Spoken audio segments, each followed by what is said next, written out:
It's my great pleasure to introduce our first speaker, who really needs very little introduction. Dr. Ashley Bloomfield, the Director General of Health, has of course become a very daily fixture and familiar face on our televisions and radios and so forth over the past year. Dr. Bloomfield qualified in medicine at the University of Auckland in 1990, and after several years of clinical work, he specialised in public health. His particular area of professional interest is non-communicable disease prevention and control, and he spent 2011 at the World Health Organization in Geneva working in that area. As many of you will know, Dr. Bloomfield was previously the Chief Executive at the Hutt Valley District Health Board from 2015 to 2018, and he's held a number of senior leadership roles within the Ministry of Health. I'm going to invite him to the stage in a moment to share his reflections on lessons on life and leadership from COVID-19. Ashley, I'd like to invite you to the stage, please.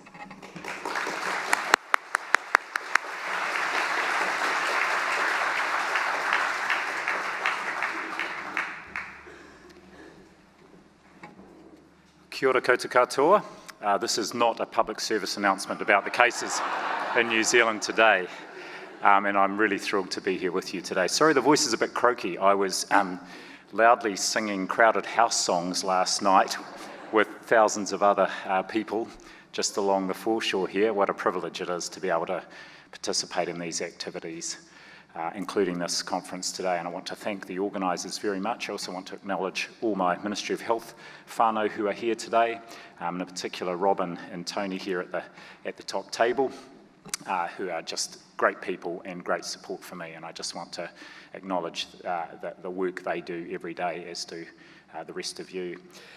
So I'm looking forward to joining the panel later on as well, but I thought I would share just first up a few lessons on life and leadership that I've sort of been reflecting on from 2020, so COVID-19 2020, and then 2021 as we look ahead. I found 2020 pretty tough. I don't know about you. But I hadn't expected when I took on my 5-year contract as Director General that the once in 100-year pandemic would coincide with my tenure. And the first few weeks in particular, I can remember distinctly the feeling of waking up at 3 o'clock in the morning from dreaming about COVID-19 and in a cold sweat, thinking, oh my goodness, what do we do about this thing? Because there was so much uncertainty, and it's almost the biggest leadership challenge you can have when you've got huge decisions to be made and so much at stake and very, very little information.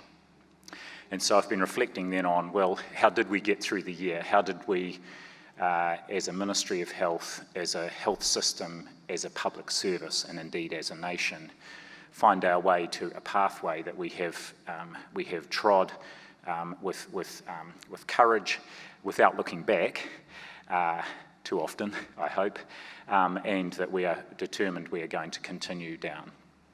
So I guess as I reflect back a year, and it's been nice to read the accounts of others who are in leadership roles in different jurisdictions, finding exactly the same feelings I found of that great uncertainty, the anxiety about not knowing what was going to happen, our worry about our whānau, our communities here, our friends, colleagues, and family overseas in various places, and we could see what was happening in places like the UK, and we were all worried. And I think that level of worry and anxiety still hangs over us. I don't know about you, but some days I get up and think, I just wish I could press pause on COVID-19 just for a couple of days, you know, the pause button on the old tape decks. But we can't.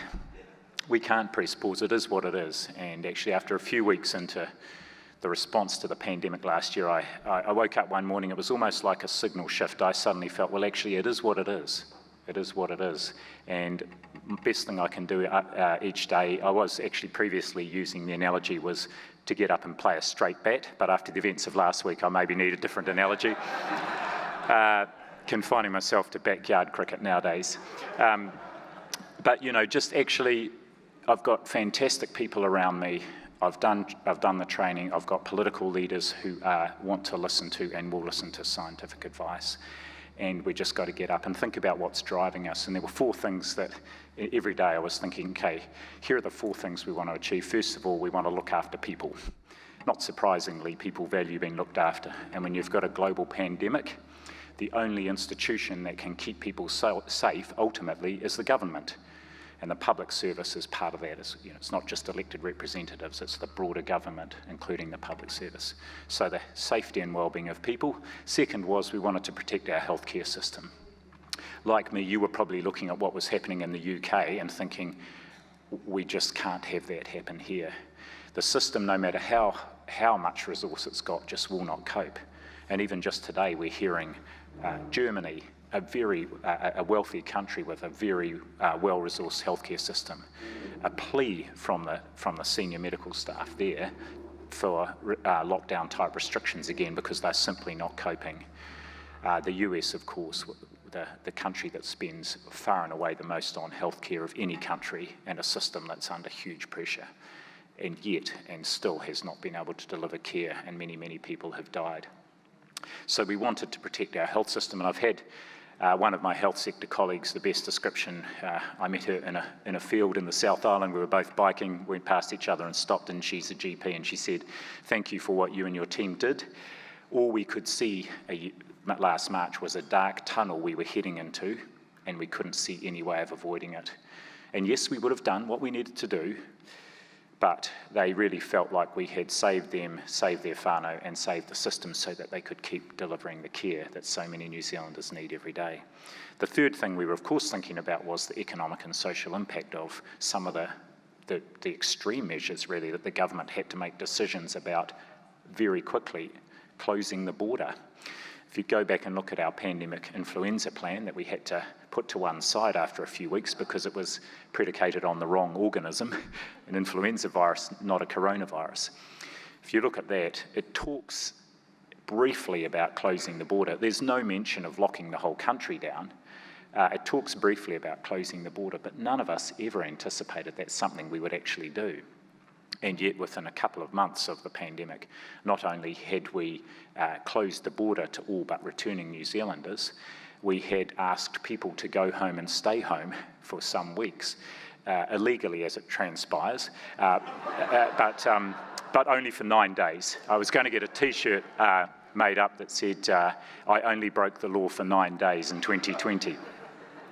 But the point is, actually at the time it didn't need a law, did it? Because when the Prime Minister stood up on Monday the 23rd of March, nearly a year ago, and said, "I introduced you to the alert level framework a few days ago," and I said we were in alert level 2, and then on the Monday the 23rd she said, "Now we're in alert level 3, and in 2 days' time, Wednesday the 25th, we will go into alert level 4, and that means we need you to stay home. We need you to stay home, save lives and be kind." No one said why. No one said why, because they all got it. From across our communities, our business and community, the private sector, certainly our health professionals and our politicians understood what was being asked of them and why. And I guess one of my first lessons from last year was that if people understand the why, in fact that's all they need to understand, because then they will do what needs to be done. And we saw New Zealanders not only embrace the call to action, which I thought was an incredibly clever call to action, stay home, easy. It wasn't stay home, look after yourselves. It was stay home, save lives, be kind. And the save lives bit, most people knew it wasn't their own lives they were saving. It was the lives of their older neighbour, the lives of their disabled friend, the lives in their Māori and Pacifica communities who they knew would do poorly if this virus got away here. And the be kind bit was profoundly important.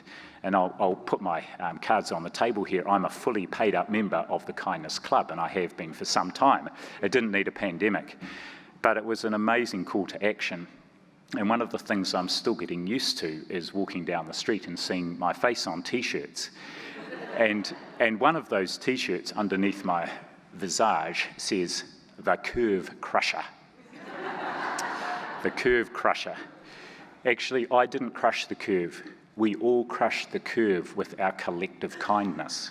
By acting in each other's interests, we set out to bend the curve down and get the level of COVID manageable. But after a few weeks, it became quite apparent that people had embraced that call to action so willingly and so broadly that we had the opportunity to eliminate the virus from our country, and we did that. And from that was born our elimination strategy, which we still are following today. That is, we're not letting the virus get away in our communities. And if for no other reason than it's allowed me to attend a crowded house concert last night, but actually it allows people to live pretty normal lives when we're in alert level 1. And of course the challenge is, as we go on and people get wary of occasionally we have to use increases in the alert levels. Sorry to all the Aucklanders here, but I'm glad you've been able to make it here today, that actually people will wary. And now we've got a very good and effective vaccine, so we need to think about how can we get people used to the idea that actually in the future we will have this virus in the country, but we will still continue to protect people. So the first lesson, people will do extraordinary things if they understand why. And I think that's a lesson not just in collective action, but in our individual work every day as leaders and as clinicians. Actually, what people need to do is understand why, and then they're open to a conversation about how and what. And it's up to us as leaders to provide that, to answer that question for people. The second lesson for me was the need to apply different leadership styles. Now, the healthcare system is not a command and control system. We all know that. It's extremely relational, and it is the value of strong and enduring relationships that see things getting done. And it's certainly it's been a way of working that I've tried to I've talked about right from taking on the DG role. This is how we work as a ministry. We're not command and control, we are convene and collaborate. But when you're in a global pandemic, actually there are times when you've got to be a bit more directive. And I dare say it was a real lesson for me because it's not my natural leadership style. But whenever I rang up one of my chief executive colleagues from a district health board and said, I just need you to do this, they all said, sure, no problem. And in fact, one of the what I would call slightly more maverick chief executives, a good friend, but certainly he's got his own way of doing things, said to me after one of the meetings, you tell us what needs to be done and we will listen. In fact, you can do more of it.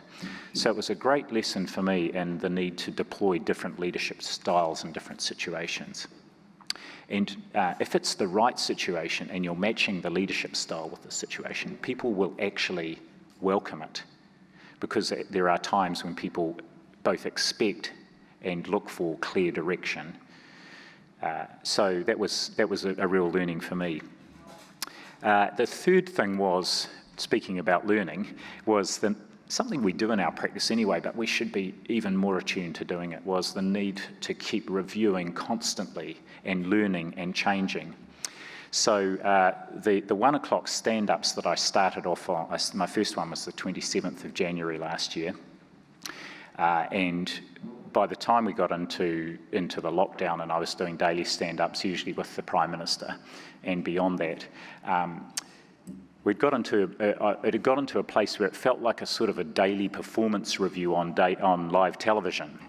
So the journalists would have gathered up all the bits of information they could from the day, and then they would fire questions at me usually about someone not having access to PPE that they needed in this place at this particular time.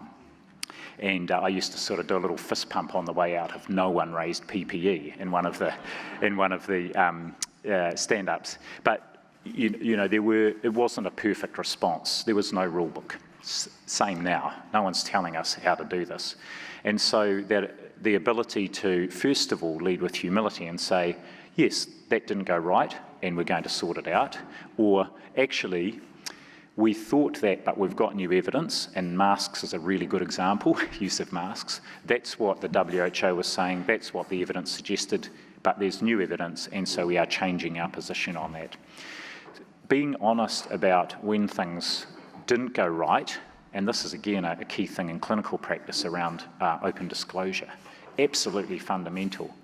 Being prepared to say that right from the start, what we didn't know, which was a lot back at the start, and saying that didn't go right, or we've changed because of these reasons. Those were fundamental in building public trust and confidence, and I've had quite a lot of feedback from members of the public. It was the being prepared to say, it's gone wrong and we're going to fix it, that actually gave them confidence when we asked them to do quite big things like stay home for 6 weeks and not go out. But that constant review, learn, adjust. And if we were still delivering the same response now as we were a year ago, we would be in all sorts of problems. But the fact we've kept learning, we've become a really agile learning system. And I'll give you the best example of this is, in my mind, is contact tracing in this country. At the start of the pandemic, we have these 12 public health units around the country. They all had their own system of doing contact tracing locally. About 3 of them had an automated system, and the rest it was very either paper-based or spreadsheet-based. And about 4 weeks, or maybe the last week of March, first week of April, 2 of my teams in the Ministry of Health, our national screening team and one of our IT teams, got together and said, we could lift a replica of this population population register we've developed for the National Bowel Screening Program and develop a contact tracing system. So they did it in a week, and then they've kept iterating it. We're on our 21st iteration, but that became the national contact tracing solution that now, and it has for some months, connected all the public health units and a team we have nationally. And so in this last outbreak in Auckland, we were following up on a daily basis across the country, because we can allocate work across the country, 6,000 people. And when we first asked public health units how many people they could follow up a year ago, it was about 60. So huge learning and ongoing learning, and I think that's a huge lesson for all of us. Just 2 more lessons. The first is, so I think this is my 4th, I think I'm up to 4. Focus on what you can control. You know, in our jobs as leaders, there's always so much we can't control. And when I did a great leadership course a few years ago, one of the speakers, a psychologist, said in any situation, there's actually only about 15% of the context that you can control yourself. And your job is to make sure you maximise your 15% and then think about ways you can influence those who have control over the rest of it. Well, in a global pandemic, it's kind of 0.15%. It's nowhere near 15%. So there's not much you can control. But the one thing you can always control, the one thing is your behaviours, how you respond to situations, how you respond to the challenges, how you present and come across. And I guess our behaviour is also a reflection of our values. So I've thought hard about, well, what are the leadership values that I wanted to be visible and guide the way I personally led through last year. And I've settled on 4 things. One was kindness, just giving that another plug. The second was compassion, of course, and that's a key part of our work. You know, it drives us really in our work in the health and disability system. The third was humility, and leaders who have led through the pandemic with humility, in other words, they've been prepared to listen to people, and they've been prepared to say, we don't have all the answers, and they've been prepared to say, we got that wrong. Those are the leaders whose countries have done well, and immediate contra examples spring to mind, don't they, of leaders who have not led with humility, and the disaster that has unfolded as a result of that. So leading with humility, being prepared to listen. And with humility also goes a bit of self-doubt. I don't know about you, but I have days I get up and I think, oh, God, I don't know if I can do today. I'm not sure I'm up for this. But that's normal. And it's been lovely to get feedback from young leaders who have said, I'm so pleased you said that you have self-doubt, that you feel anxious. Because I feel anxious as well, and I didn't think I could ever be a senior leader, but actually I can. And so one of our responsibilities as leaders as well is to be human, is to be authentic and to be vulnerable, to say, look, I get stressed, I get anxious, here's what I do about it. The 4th value that has been really important for me is curiosity. And being always looking for new ways of doing things, having ideas about how we could do things differently. So those are 4 values that sort of helped me get through 2020. And final point, and I think this is apposite for the group in the room, kindness, of course, is also about being kind to yourself. And a big lesson in learning for me last year was that resilience is not keeping going despite everything. Resilient people are the people who are very self-aware of their limits and of when they need to take action to ensure that they are physically and mentally and emotionally and spiritually well, and that they remain connected to the people around them who help maintain their well-being. And so you will know this, I'm sure, but it was a real revelation to me that being resilient meant I had to be really attuned to when I was becoming anxious and stressed, and when that was getting out of control, and I needed to do something quite deliberate to deal with it. And of course, this is it's kind of self-evident, but you can't be kind to others unless you're being kind to yourself. So look, I just want to thank you in summary, for what you've done over this past year in your professional capacity, in your role as members of whānau, and in your role as members of communities that have given so much and done so much to ensure that actually, as a nation, we have, and the thing I'm most proud of is we protected our most vulnerable groups, because we know those other groups, including people with mental health and addiction issues, including our disabled people, our older people, our Māori and Pacific communities, who would have done very poorly if we had let this virus get away in our country, and we chose not to.